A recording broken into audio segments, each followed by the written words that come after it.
नेताजी के व्यवहार में बड़ा बदलाव आ गया है। अपने प्रदेश में विधानसभा चुनाव आ गया है। नमस्कार, मैं हूं मनोज मुंतशिर। भारत का युग में आपका स्वागत है। वोट बैंक, ये शब्द आपने अक्सर सुना होगा चुनाव के दौरान, खास तौर से ब्राह्मण वोट बैंक, दलित वोट बैंक, पिछड़ा वोट बैंक, इस पार्टी का वोट बैंक, उस पार्टी का वोट बैंक। आखिर ये वोट बैंक भला क्या है? क्या देश में वाकई मुसलमान एक वोट बैंक है? आज का ये एपिसोड आपके लिए देखना इसलिए भी जरूरी है क्योंकि ये मुद्दा महज चुनावी नहीं है, बल्कि आपके भविष्य से सीधे जुड़ा हुआ है। क्या मसले हैं इस बार? बस जो भाई ने बता दिया वही मसले हैं। विकास है, किसानों का है, सब बेरोजगारी है, इसी के ऊपर चुनाव हुआ है, उसी के मद्देनजर करेंगे जो भी करेंगे। जी, हम चाहते हैं कि बच्चों की भी एजुकेशन अच्छी हो, पढ़ाई भी हो, लिखाई भी हो, सब हो, इसलिए अच्छा मतदाता के लिए और सहम। मैंने शिक्षा के ऊपर, विकास के ऊपर, और जो रोड जो इतने गंदे हो रहे हैं, लोगों को प्रॉब्लम होती है चलने में, सिविल लाइन्स है, वो सब अच्छी होने चाहिए। ये बेरोजगारी है, बिजनेस है, गरीब आदमी है, यही है सारे। और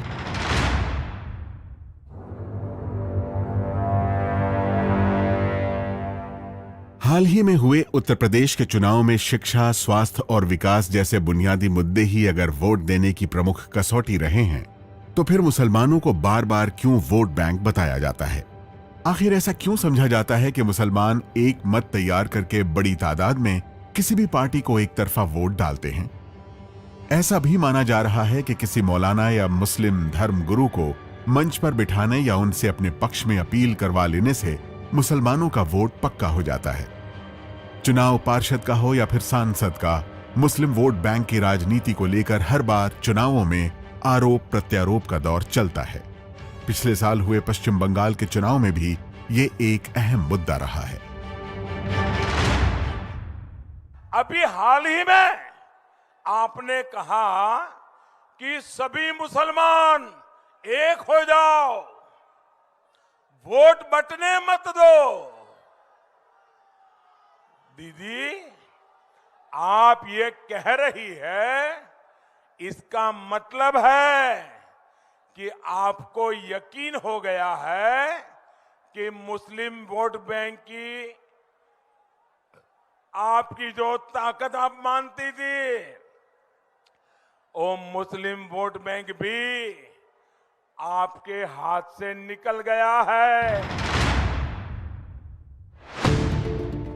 सेक्युलर दलों, खासतौर पर कांग्रेस पार्टी पर भारतीय जनता पार्टी लंबे समय से मुसलमानों के तुष्टीकरण और मुस्लिम वोट बैंक की राजनीति करने के आरोप लगाती रही है।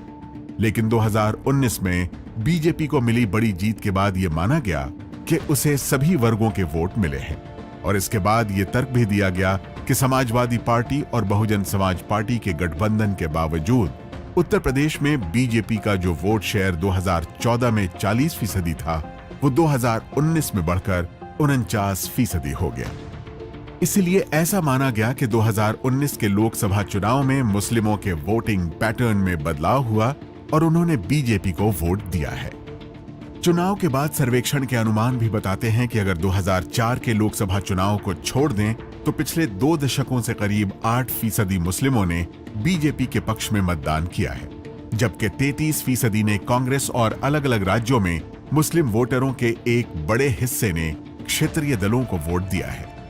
यही वजह है कि हाल ही में हुए यूपी चुनाव में भी बीजेपी मुस्लिम वोटों को और साधने की कोशिश करती नजर आई है।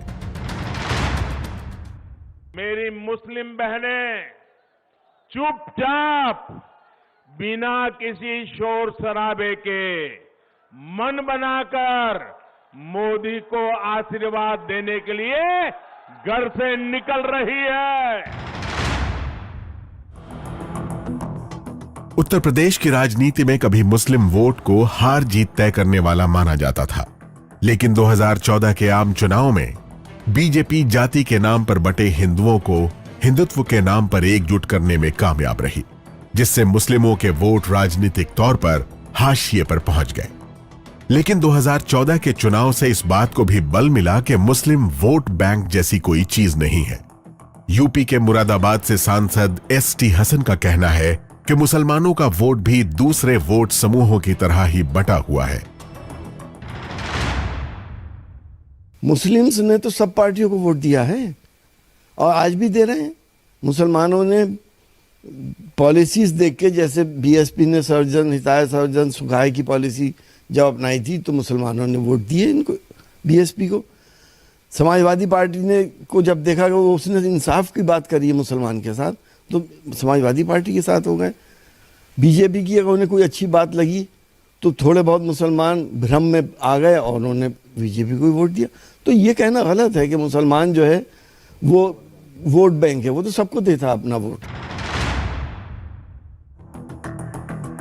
इस बात को यूपी की रामपुर लोकसभा सीट से भी समझा जा सकता है, जहां मुसलमानों की आबादी करीब 50% है। बावजूद इसके यहां से बीजेपी के नेपाल सिंह ने समाजवादी पार्टी के नसीर अहमद खान को 28,000 वोटों से हराया। दरअसल रामपुर में नवाब काजिम अली खान को करीब 1.5 लाख वोट मिले। बीएसपी के अकबर हुसैन को 81,000 और ऑल इंडिया माइनॉरिटी फ्रंट के उम्मीदवार जन्नत निशा करीब 5,000 वोट ले गई। इस तरह मुसलमान वोट उन पार्टियों में बंट गया जो उनकी हितैषी होने का दावा कर रही थी। जाहिर है यूपी की सबसे ज्यादा मुस्लिम आबादी वाली सीट भी मुसलमान सांसद नहीं चुन पाई और इसके बाद से मुस्लिम वोट बैंक को लेकर बहस और तेज हो गई है। 2019 का लोकसभा का चुनाव हुआ, मजलिस नहीं लड़ी उत्तर प्रदेश में, सपा और बीएसपी मिलकर लड़े, सिर्फ 15 सीट पर कामयाबी हासिल की। बताओ फिर उन तमाम लोकसभा की सीट पर कैसे बीजेपी जीत गई। हमको हमेशा झूठ बोलते रहे हमसे कि मुसलमान एक वोट बैंक है। मैंने पार्लियामेंट में खड़े होकर इस बात को कहा था कि भारत में कभी मुस्लिम वोट बैंक नहीं रहा, ना रहेगा। भारत में हमेशा हिंदू वोट बैंक और हिंदू वोट बैंक ही रहेगा भारत में। उत्तर प्रदेश में करीब 4 करोड़ मुसलमान हैं। इसीलिए चुनाव और मुसलमान उत्तर प्रदेश की राजनीति का यथार्थ भी हैं और मिथक भी बन गए हैं। कोई कहता है मुस्लिम वोट बैंक है तो कोई कहता है नहीं है, अफवाह है। लेकिन चुनाव आते ही मुस्लिम वोट बैंक को साधने की कोशिश हर बार शुरू हो जाती है।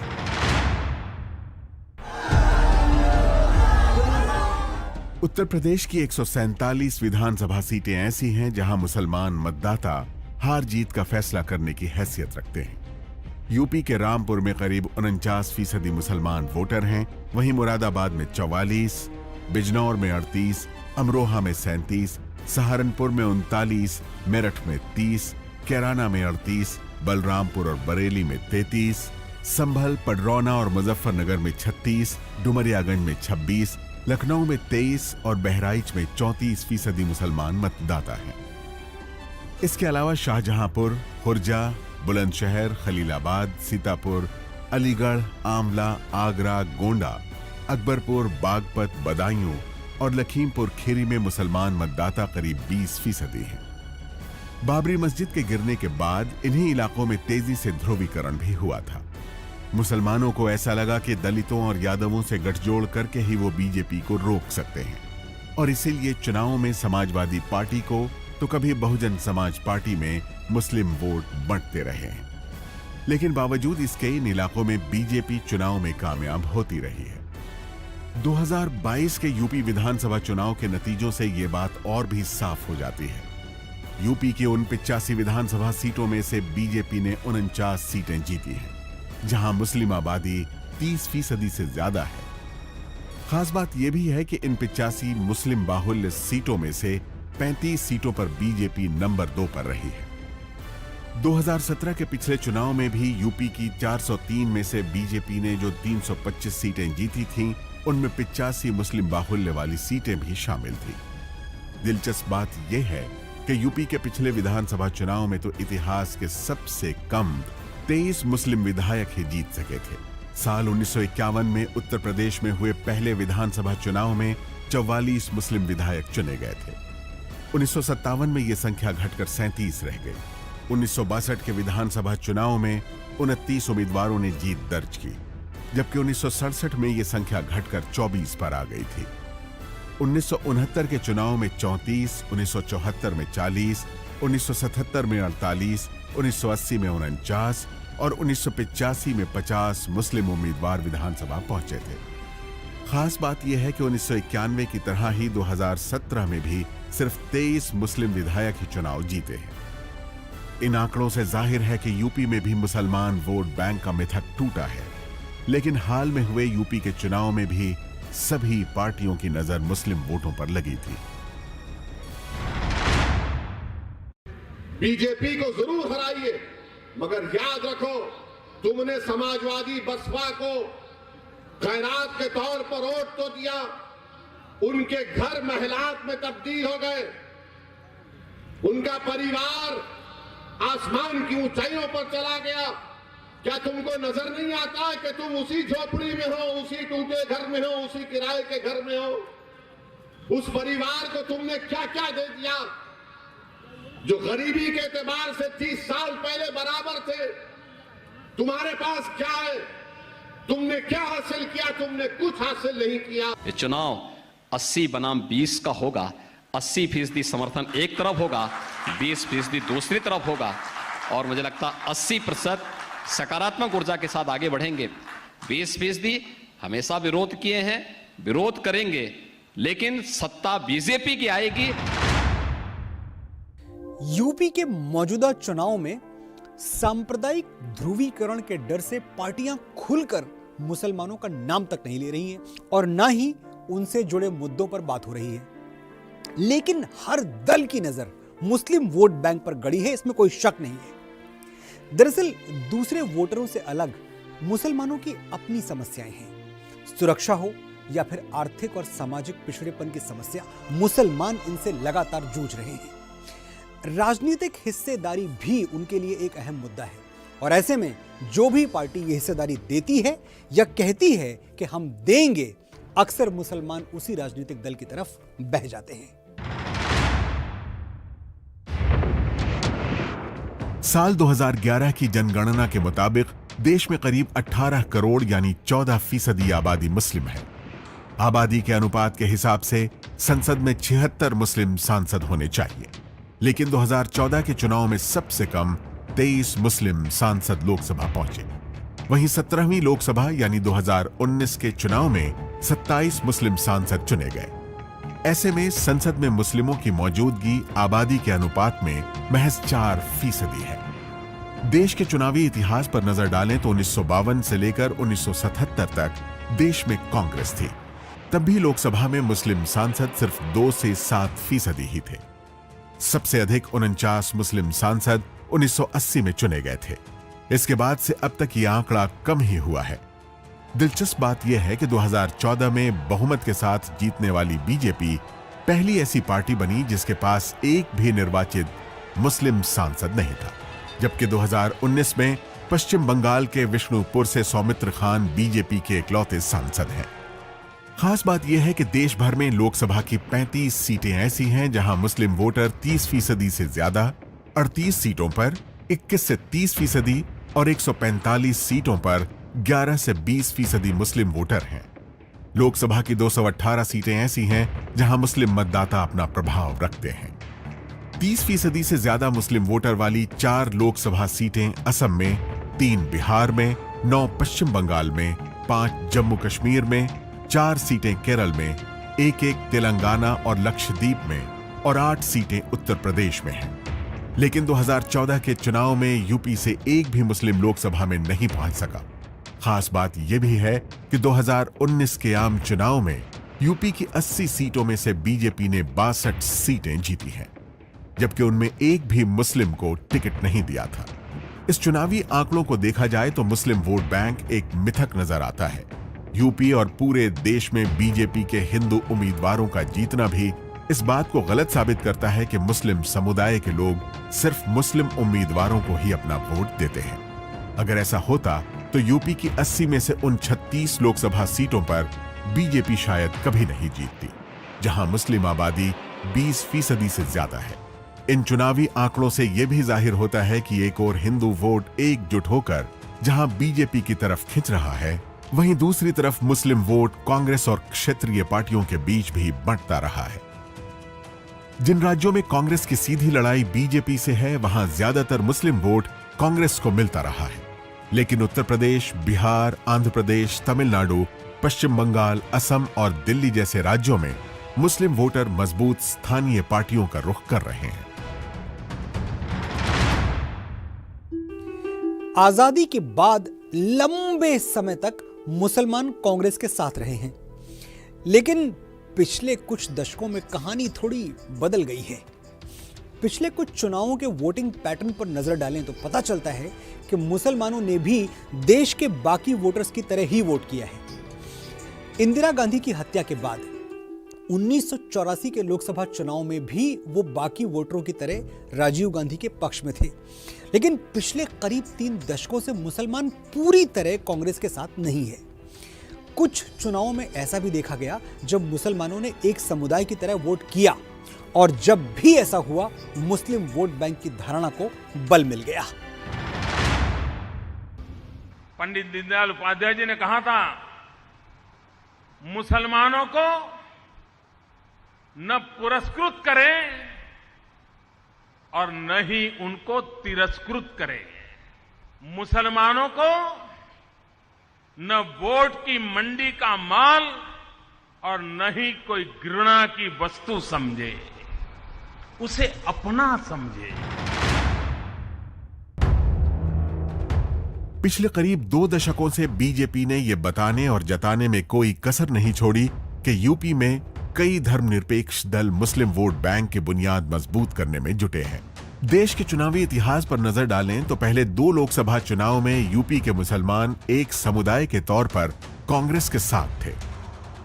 1960 के बाद कई छोटे मुस्लिम संगठनों ने एक मोर्चा बनाकर इसे वोट बैंक की शक्ल देने की कोशिश की। अगस्त 1964 में लखनऊ के नदवा में एक समारोह हुआ जिसमें मुस्लिम मजलिस-ए मुशावरत नाम का एक संगठन अस्तित्व में आया, जो दरअसल कई छोटे बड़े मुस्लिम संगठनों का एक महासंघ था। 1967 के चुनाव में मुस्लिम मजलिस-ए मुशावरत ने एक 9 सूत्री मांग पत्र मुसलमानों के हवाले किया, लेकिन कांग्रेस ने इस मांग पत्र को नाकार दिया और फिर यूपी में पहली बार गैर कांग्रेसी सरकार बनी। मुस्लिम वोट बैंक के अस्तित्व में आने का यही वो वक्त था जब गैर कांग्रेसी दल अपनी मौजूदगी दर्ज करा रहे थे और कांग्रेस के मुकाबले के लिए अल्पसंख्यक, दलित और ओबीसी वोट बैंक का समीकरण तैयार करने में लगे थे। लेकिन 1977 में मुस्लिम वोट बैंक में जो बिखराव हुआ वो आज तक संभला नहीं है। इमरजेंसी में नसबंदी और दूसरी ज्यादतियों को लेकर मुस्लिम कांग्रेस से दूर होने लगा था। साल 1980 में जनता पार्टी के टूटने के बाद मुस्लिम समुदाय और ज्यादा बिखर गया। 1986 में अयोध्या का ताला खुला और 1989 में शिलान्यास हुआ और तभी से मुस्लिम वोटर बीजेपी और कांग्रेस से दूरी बनाए हुए हैं। –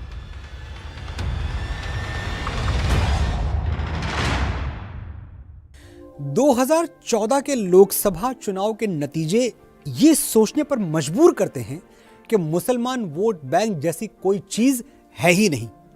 इसे कुछ पार्टियों ने अपने फायदे के लिए गढ़ा है, जिसका नुकसान मुसलमानों को ही उठाना पड़ा है। अगर ऐसा कोई वोट बैंक होता तो यूपी के 4 करोड़ मुसलमान कम से कम एक सांसद चुनकर तो संसद में भेज ही सकते थे। ऐसे में मुस्लिम वोटरों के लिए आगे की राह क्या हो सकती है, आइए इस बारे में विशेषज्ञों की राय जान लेते हैं। महात्मा गांधी ने बहुत पते की बात बोली थी कि पार्टी को नहीं, इंसान को वोट देना चाहिए, और ये बात केवल मुस्लिम मतदाताओं पे नहीं, हम सब पे लागू होती है, जितने भी बाकी धर्मों के हैं, जातियों के हैं, जितने भी अनुयायी, कि बंधक बन के कभी भी किसी को वोट देना स्वीकार नहीं होना चाहिए। अगर हम आंख मूंद करके एक ही जगह पे वोट देंगे तो हमारे जो सरोकार है, हमारे जो असली मुद्दे हैं, उनकी बात ही नहीं होगी। जो वोट देना है वो पूरे कन्विक्शन के साथ में दें, अपनी सोच के साथ में दें, लेकिन असली मुद्दों पे दें, बजाय इसके कि डर के वोट दें कि इस पार्टी के आ जाने से हमारा ये नुकसान हो जाएगा या उस पार्टी के नहीं आने से हमारा ये नुकसान हो जाएगा। जब कोई भी समुदाय वोट देने के लिए जाता है तो उसका एक प्रमुख मकसद ये होता है कि किस तरह वो अपने वोट को असरदार होते हुए देखे। अगर वोट असरदार नहीं होगा तो उसे बदले में लोकतंत्र जो सरकार में लोग होंगे उनसे कुछ भी नहीं मिलेगा। वोट के असरदार होने से ही वो उन लोगों से, जो नेता होते हैं और पार्टियां होते हैं, उनसे ये सौदा कर पाता है कि हम आपको वोट दे रहे हैं, बदले में हमें ये चीज़ें मिलेंगी या मिलनी चाहिए। तो मुसलमानों की स्थिति ये हो गई है कि उनके वोट का असर खत्म हो गया है। जैसे कि उत्तर प्रदेश के ब्राह्मणों के एक हिस्से को लगता है कि हमने तो भाजपा को वोट दिया था, बदले में हमें कुछ मिला ही नहीं, इसका मतलब हमारा वोट असरदार नहीं रहा। तो वोट का असर होना बहुत महत्वपूर्ण बात है। मुसलमान वोट बैंक के बारे में ऐसा माना भी जाता है और हल्के फुल्के ढंग से अक्सर ऐसा कहा भी जाता है कि ये टैक्टिकल वोटिंग करते हैं, यानी एक तरफा वोटिंग करते हैं। बहरहाल राजनीति का रंग भी बड़ा अजीब होता है, वही दुश्मन बन जाता है जो सबसे करीब होता है। इशारा आप समझ रहे हैं। भारत का युग में अगले हफ्ते फिर मुलाकात होगी। मनोज मुंतशिर को आज्ञा दीजिए। नमस्कार।